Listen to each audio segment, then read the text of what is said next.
Bismillahirrahmanirrahim. Assalamualaikum warahmatullahi wabarakatuh. Waalaikumsalam warahmatullahi wabarakatuh. Perkenalkan, nama saya Yudi Sumpah. Di sini saya sudah bersama dengan Mbak Ivi yang akan menjadi narasumber pada kesempatan kali ini. Jadi pada kesempatan kali ini kami akan sedikit mengobrol dan sharing dengan Mbak Ivi tentang sosok perempuan dengan mimpi dan semangat juang yang tinggi. Pada era modern ini ya, bisa kita lihat sudah banyak sekali perempuan yang berkecimpung di dunia karir. Bahkan perempuan saat ini tuh mempunyai kegigihan yang kuat dalam meraih dan mengejar mimpi-mimpinya. Namun masih ada sebagian masyarakat yang masih berpikiran bahwa perempuan itu nggak perlu sekolah tinggi dulu. Nanti juga harus menghabiskan waktu yang di rumah, mengurus pekerjaan rumah dan mengurus keluarga. Bukan dengan menghabiskan waktu dengan banyak aktivitas di luar rumah. Nah, menurut Mbak Lutfi nih, bagaimana pandangan Mbak Lutfi dan pendapat Mbak Lutfi terkait perempuan yang memiliki mimpi yang tinggi dan punya tekad yang kuat untuk meraih mimpi tersebut? Terima kasih Mbak Lisa. Jadi pembahasan kita kali ini terkait dengan perempuan ya. Sebagai mahasiswa, jadi saya berbicara sebagai mahasiswa dulu. Nah, sebagai mahasiswa atau perempuan muda, jadi posisi saya ini belum menikah gitu. Itu nggak ada salahnya sebenarnya punya mimpi dan kita punya banyak ambisi, kemudian kita berusaha untuk meraih mimpinya itu nggak ada salahnya sama sekali gitu. Nah, yang salah itu ketika kita punya mimpi, kita mengejar mimpi itu mati-matian, tapi kita melupakan kodrat kita sebagai perempuan. Nah, itu menurut saya. Jadi, ambisi itu perlu. Nggak hanya bagi perempuan, tapi untuk semua orang. Ambisi itu perlu, dan mimpi itu sebagai bahan bakarnya. Oke, betul sekali. Saya setuju dengan pendapat Mbak Lutfi tadi ya, bahwa nggak ada salahnya perempuan itu mempunyai banyak ambisi dan mempunyai tekad yang kuat dalam meraih mimpi-mimpinya itu, betul ya? Kemudian nih, bagaimana menurut Mbak Lutfi ketika ada pendapat perempuan jangan sekolah tinggi-tinggi, nanti susah cari jodoh, banyak laki-laki yang minder. Nah, itu menurut Mbak Lutfi, bagaimana pendapat Mbak Lutfi tentang hal tersebut? Kalau terkait dengan pendapat itu memang kita nggak bisa menyalahkan laki-laki juga ya.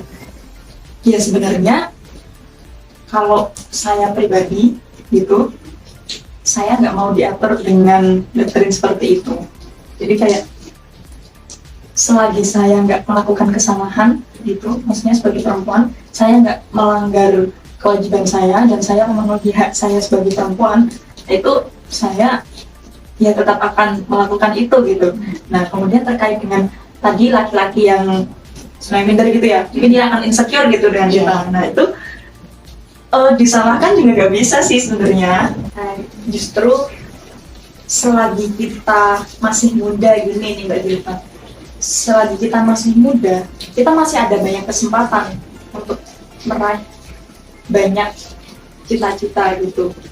Nah, kemudian kok masih ada orang yang berpikiran bahwa perempuan itu sebaiknya di dalam rumah.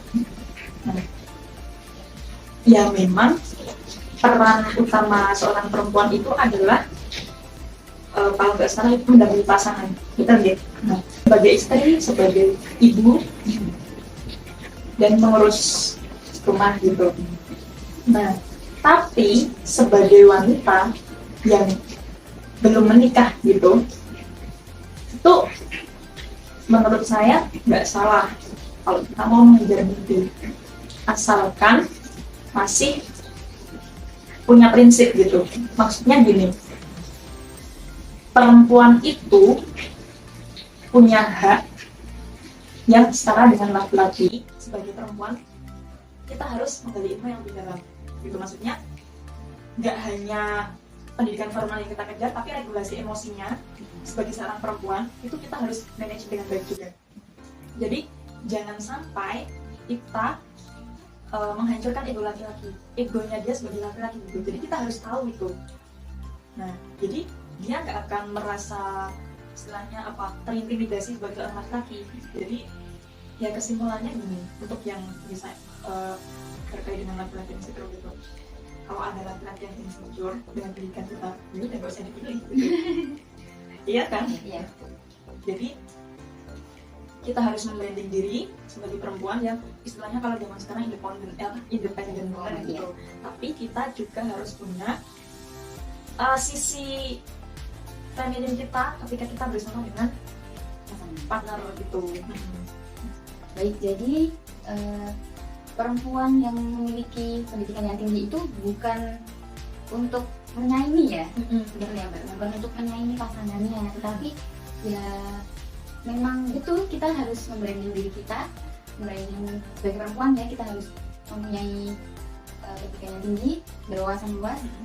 Apalagi nih ketika kita sudah berumah tangga, kita akan menjadi seorang ibu, maka ya kita mempunyai kewajiban untuk mendidik anak-anak kita ya Mbak.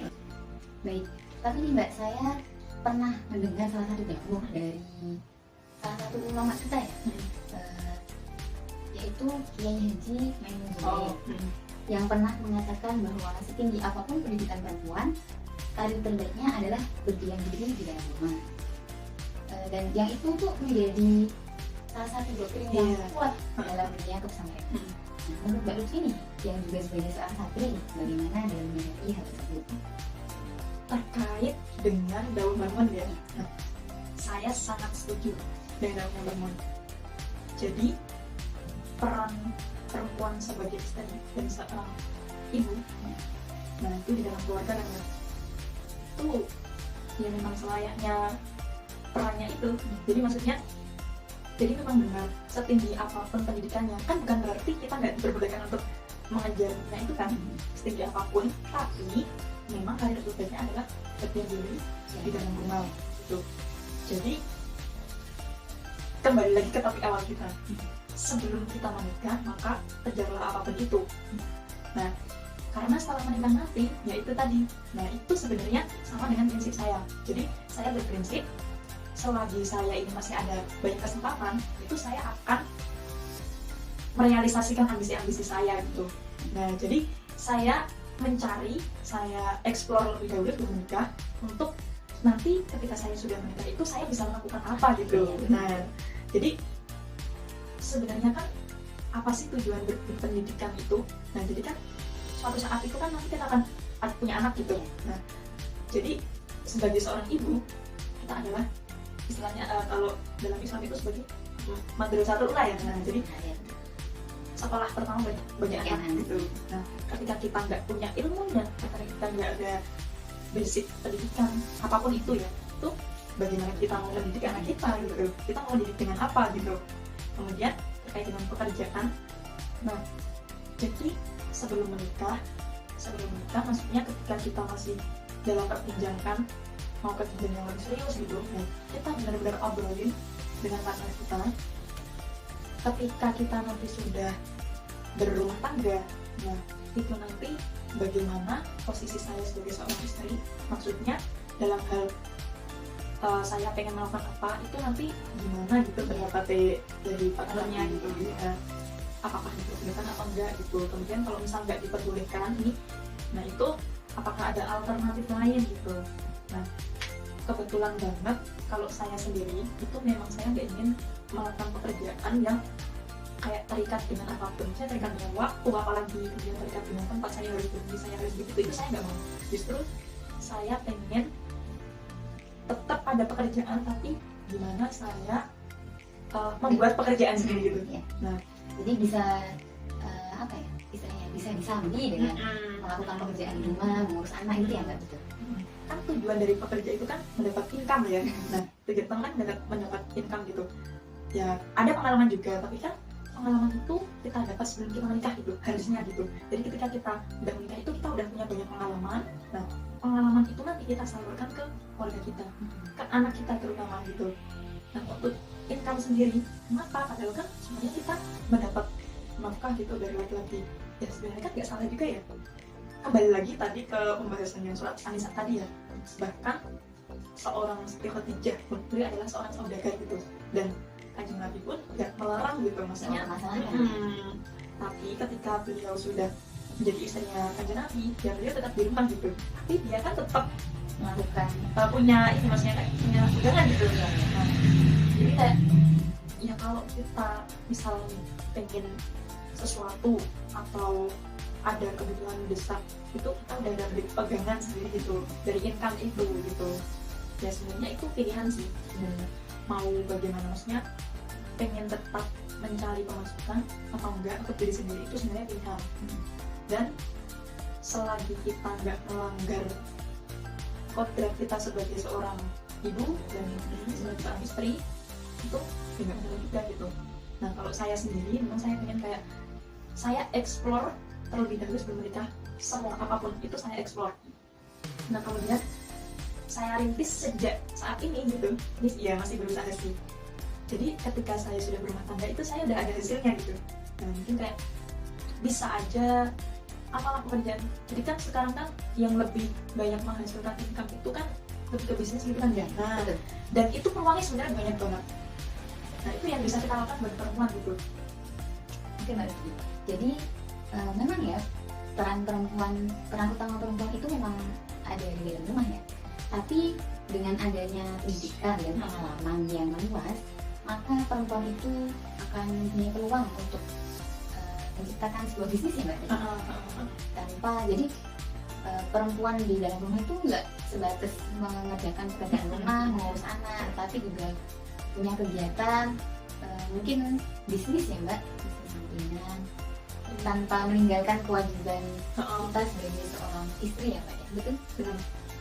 Jadi Mbak Lutfi ini nggak menentang ya dengan adanya itu, justru Mbak Lutfi menggunakan karena sebenarnya akan menjadi perempuan yang seperti apa itu ya tergantung pilihan kita masing-masing. Yang terpenting kita tidak menentang kewajiban kita, peran kita sebagai perempuan dengan penting. Jadi itu nggak sih?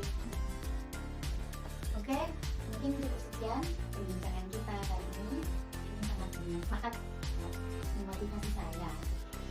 Mungkin terakhir nih, ada pesan-pesan, pesan atau masukan yang dari teman-teman sebelum perbincangan itu.